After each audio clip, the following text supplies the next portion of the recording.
Hi friends, నేను మీ గిరి.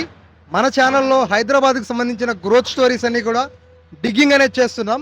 ప్రతి ఒక్క ఏరియా ఏ విధంగా డెవలప్ అయింది, అక్కడ ఇన్వెస్ట్ చేసిన ఇన్వెస్టర్స్ ఉన్నా సరే, లేదంటే ఆ ఏరియాలో గత 30, 40, 50 సంవత్సరాలుగా ఉంటున్నటువంటి టెనెంట్స్ కానివ్వండి, లేదా అక్కడ ఉన్నటువంటి లోకల్స్ దగ్గర నుంచి ఒక వ్యాలిడ్ ఇన్ఫర్మేషన్ తీసుకొని అయితే మీకు అందిస్తుంటాను.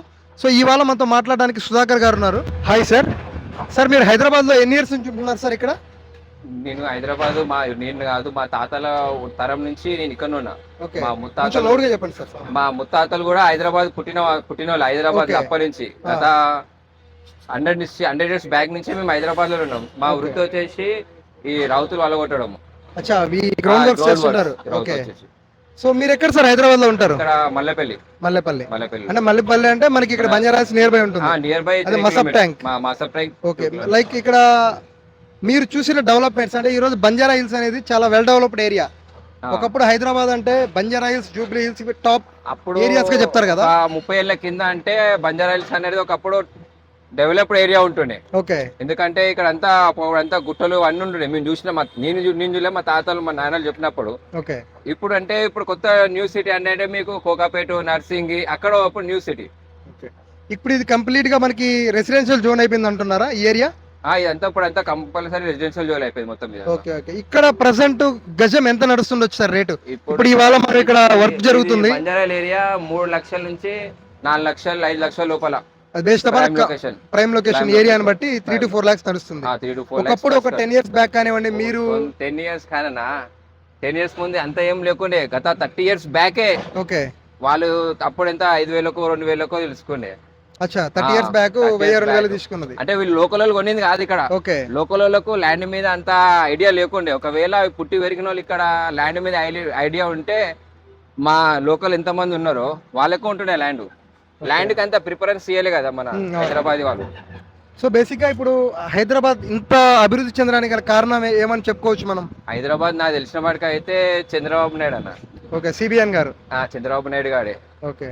చంద్రబాబు నాయుడు గారు ఎప్పుడైతే స్టార్ట్ చేసినారో ఇక్కడ హైటెక్ సిటీ, అదొక స్టాచ్యూ లాగా, ఒకటి సింబల్ లాగా, ఒక నాటినైనా డెవలప్మెంట్ కి ఒక స్థాపన చేసిన ఆయన. చేసిన తర్వాత ఆయన తిరుమల, రాజశేఖర్ రెడ్డి వీళ్ళందరూ వచ్చి కొంచెం దాని తర్వాత వచ్చింది కేటీఆర్. ఓకే. కేటీఆర్ వచ్చినాక తెలంగాణ వచ్చినాక ఇక నీకు మొత్తం హైదరాబాద్ మొత్తం చేంజ్ అయిపోయింది. గత కేటీఆర్ మన తెలంగాణ రాకముందుకు ఒక లెక్క ఉండే, తెలంగాణ వచ్చినాక ఇంకొక లెక్క అయిపోయింది హైదరాబాద్. ఇప్పుడు మీరు చూస్తున్న ఇప్పుడు తెలంగాణ రాకముందుకు సిటీ అంటేనేమో మీకు ఖాళీ బంజారా హిల్స్, జూబ్లీ హిల్స్ అంతే. ఓకే. మాదాపూర్ కూడా ఏం లేకుండే అప్పుడు. 2015లో కూడా ఇది ఏమంటారు, దుర్గం చెరువు. ఓకే. దుర్గం చెరువు అన్న కానీ ఆడకన్నా కానీ గత 15 ఏళ్ల కింద మాదాపూర్ కూడా అంతా ఏం డెవలప్మెంట్ లేకుండే. ఓకే. తెలంగాణ వచ్చినాక మళ్ళీ ఇవన్నీ ఐటీ కంపెనీ కేటీఆర్ వాళ్ళు తీసుకురావడం వల్ల స్టెప్ బై స్టెప్ ఒక్కో కంపెనీ నుంచి అట్లా చాలా డెవలప్మెంట్ జరిగాయి. చాలా డెవలప్మెంట్. మీరు ఎక్కడెక్కడ ఏ వర్క్ చేస్తుంటారన్నా? సిటీ మొత్తం చేస్తారు మొత్తం. ఎందుకంటే ఇప్పుడు అంతా అన్ని కొత్త డెవలప్మెంట్స్ ఎక్కువ అవుతున్నాయి కదా. నార్సింగి, కోకాపేట, గచ్చిబౌలి కూడా ఏం లేకున్నా ఒకప్పుడు. 15 years బ్యాక్ కూడా ఏం లేకున్నా. గండిపేట పోవాలంటేనే పెద్ద అది ఒక సిటీకి అవుట్స్కట్ లాంట ఫీల్ అవుతుంది గండిపేట అనేది. సిటీ సెంటర్ అయిపోయింది గండిపేట అంటే. సిటీకి ఏదో పిక్నిక్ టూర్ లాగా, అట్లా సిటీ లాగా. అక్కడ వే కూడా సరిగ్గా ఉండకపోతే గండిపేటలో ఒక పిక్నిక్ స్పాట్ అనుకో. ఇప్పుడు ఏంది, గండిపేట స్టార్ట్ అయ్యంగానే 5-10 అర్ధగంటలు వెళ్ళిపోతాం గండిపేట. మొత్తం అదంతా అపార్ట్మెంట్ హైరేజ్ కల్చర్ అయిపోయింది కదా. గత 15 ఏళ్ళ బ్యాగ్ చూడన్నా, 15 ఏళ్ళ బ్యాగ్ వ్యూ చూడు. గండిపేట పోయే రూట్ ఉందా నీకు? చిన్న రూట్ ఉండే అసలు. ఇక్కడ సైడ్ కోకాపేట, మోకిలా ఉందా? మోకిలా ఎవరికి తెలియదు ఇప్పటికి. మోకిలా కూడా తెలియదు ఎవరికి. ఇప్పుడు తెలుస్తుంది మోకిలా అని. పటేల్ చెరువు ఇవన్నీ తెలంగాణ వచ్చిన తర్వాతనే అంత డెవలప్మెంట్ ఇది.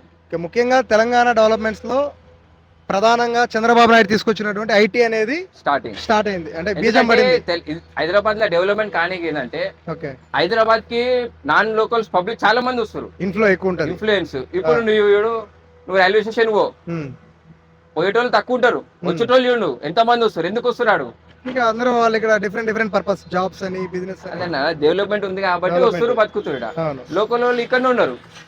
బయటకు వెళ్ళి వచ్చి వాళ్ళందరూ డెవలప్మెంట్ ఉంది కాబట్టి అన్ని స్టేట్స్ వాళ్ళకి హైదరాబాద్ లో చాలా మంది వస్తారు. గత 15 ఏళ్ల కింద ఉన్న జనాభాకు ఇప్పుడున్న జనాభాకు ఓకే. ఇప్పుడు నువ్వు 15 ఏళ్ల కింద మేము పోవాలంటేనేమో మా ఇంటికి పోవాలంటేనేమో 5 నిమిషాలు పడబోతున్నాయి మాకు.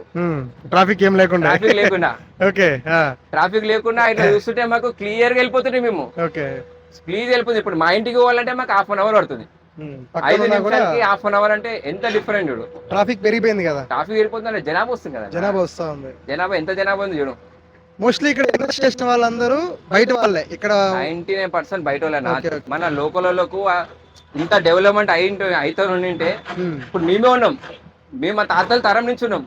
ఒకవేళ మేమే ఇక్కడ ఉండి మా తాత ఆలోచించుంటే ఇదంతా మా తాతనే అంతా కూర్చొని ఏదైనా చేసుకొని అయిపోయింది కదా. ఇప్పుడు వెళ్ళినా మేము ఇట్లా తిరుగుతుంటేమన్నా నువ్వే అంతే కదా.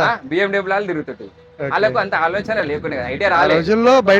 అంటే వాళ్ళు అంత ఐడియా అనుకోలే ల్యాండ్ ఇంత డెవలప్మెంట్ అవుతుంది అని చెప్పి. అప్పుడు నాలెడ్జ్ వేరే, ఇప్పుడు నాలెడ్జ్ వేరే కదా.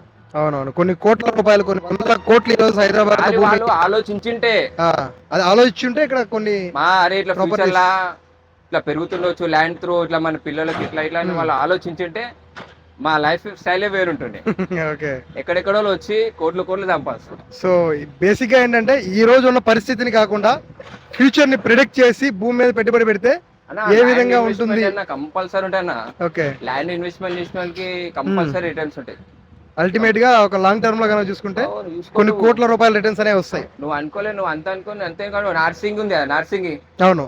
నర్సింగ్ కూడా మనం చెప్తున్నా తెలంగాణ రాకముందుకు అంత అమ్ముడైనా నువ్వులు కొనకపోతున్నాయి అక్కడ. పంట పొలాలు లేకుండా పొలం భూమిలో అవన్నీ. ఇప్పుడు తెలంగాణ వచ్చినాక అన్ని డెవలప్ అయిపోయినాయి కదా. గత 12-13 సంవత్సరాల్లో బాగా డెవలప్మెంట్స్ అని చాలా ఏళ్ళ కింద కూడా ఏం లేకున్నా ఖాళీ లాస్ట్ అంటే నీకు బంజారాయిల్, జూబ్లీస్, ఓకే, ఇక హైటెక్ సిటీ అది కట్టిన తర్వాతనే నీకు హైటెక్ సిటీ నుంచి నువ్వు కొండాపూర్ పోవాలన్నా, కుక్కటిపల్లి పోవాలన్నా కానీ నీకు సరిగ్గా రూట్లు కూడా లేకునే అప్పుడు. ఇప్పుడు ఆ యశోద హాస్పిటల్ కట్టి చూసినావా, అదంతా డంపింగ్ ఏరియా ఉండే. డంపింగ్ ఏరియా అంటే ఇప్పుడు మేము అన్ని వలగొడతాం కదా, తీసుకుపోయి అక్కడ వేస్తుండే. అది ఎందుకు వేస్తుండే అప్పుడు డంపింగ్ యార్డ్స్ అంటే అప్పుడు 15 ఏళ్ల కింద అదొక చెట్లు గుట్టల స్థలం. అక్కడ పోవాలన్న వాళ్ళు భయపడుతుండే. మేము ఇవన్నీ అంతా వేస్ట్ మెటీరియల్ ఉంది కదా, తీసుకుపోయి అక్కడ వేస్తుండే.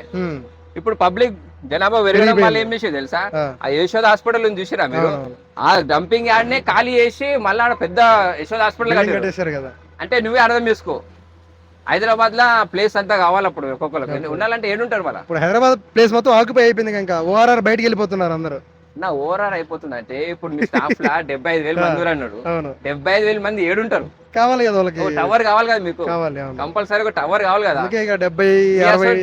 మీది కంపెనీ ఎంత ఉంది, మీ అసోటి 1000 కంపెనీలు హైదరాబాద్ అంటే అంత స్టాఫ్ టవర్ కడతాడు. ఓ టవర్ లో ఎన్ని అపార్ట్మెంట్లు ఉంటాయి? కొన్ని 100 అపార్ట్మెంట్లు ఉంటాయి. మళ్ళీ ఎడుకలు వస్తారు, పబ్లిక్ వస్తున్నారు బయట, ఎక్కువ మంది లేరు. లోకలే చేసుకోవడానికి వాళ్ళు వీళ్ళు వచ్చిన వాళ్ళకు వాళ్ళ వాళ్ళనే అంతా హైదరాబాద్ డెవలప్మెంట్. లేకపోతే హైదరాబాద్ డెవలప్మెంట్ ఎక్కడిది? మా ప్లేస్ హైదరాబాద్ డెవలప్ అవుతుంది అని బట్టి అందరు వస్తారు. అట్లా హైదరాబాద్ కు క్రేజ్ అయిపోయింది. ముంబై ఎట్లా అయిపోయింది, హైదరాబాద్ అట్లా అయిపోయింది. సో ఇది నెక్స్ట్ ముంబైని బీట్ చేసే విధంగా కూడా 100% ముందుకు వెళ్ళొచ్చు. చెప్పలేము, ఏమైనా జరగచ్చు. ఇప్పుడు ఉంది ఓల్డ్ సిటీ ఎట్లుంది అట్లనే ఉంది. ఉండమన్నా ఉండలేము ఓల్డ్ సిటీలో, ఎందుకంటే ఆడ ఏం చేస్తాం రాబోయే, ఆడ కొట్లాడుకొని సంపుకొని ఉంటది, అంతే ఉంటది. సో చూసారు కదా ఫ్రెండ్స్, హైదరాబాద్ అనేది తెలంగాణ వచ్చాక చాలా ఫాస్ట్గా డెవలప్ అయిపోయింది. తెలంగాణ రాకముందు పడినటువంటి యొక్క ఐటీ స్టోన్ ఏదైతే ఉందో, ఫౌండేషన్ స్టోన్ 1998లో సిబిఎన్ గారు అయితే ఈ యొక్క ఐటీ ఫౌండేషన్ స్టోన్ వేశారు. ఆ తర్వాతనే ఇక్కడ డెవలప్మెంట్స్ అన్ని స్టార్ట్ అయిపోయి ప్రతి ఒక్క రంగంలోనూ 1998లో చంద్రబాబు నాయుడు గారు ఇక్కడ వేసినటువంటి ఫౌండేషన్ స్టోన్ ఏదైతే ఉందో ఐటీ రంగానికి సంబంధించి ఇక్కడ చాలా ఎంప్లాయ్మెంట్ అయితే క్రియేట్ అయింది. సో అదేవిధంగా అంచెలంచెలుగా వెతుకుతూ ఈరోజు హైదరాబాద్ మనకి one of the biggest city in ఇండియాగా మారింది. సో దీని మన హైదరాబాద్ ముంబైని బీట్ చేసినా కూడా ఆశ్చర్యం లేదంటున్నారు హైదరాబాద్లో ఉంటున్నటువంటి locals. So thanks for watching అండి. ఈ వీడియో నచ్చినట్టయితే ఒక లైక్ చేయండి. మీరు ఏ ఏరియా గురించి అయితే ఇన్ఫర్మేషన్ తెలుసుకోవాలనుకుంటున్నారో కింద కామెంట్ సెక్షన్లో మెన్షన్ చేయండి. ఇలాంటి మరిన్ని వీడియోస్ కోసం మన ఛానల్ సబ్స్క్రైబ్ చేయండి. Thank you.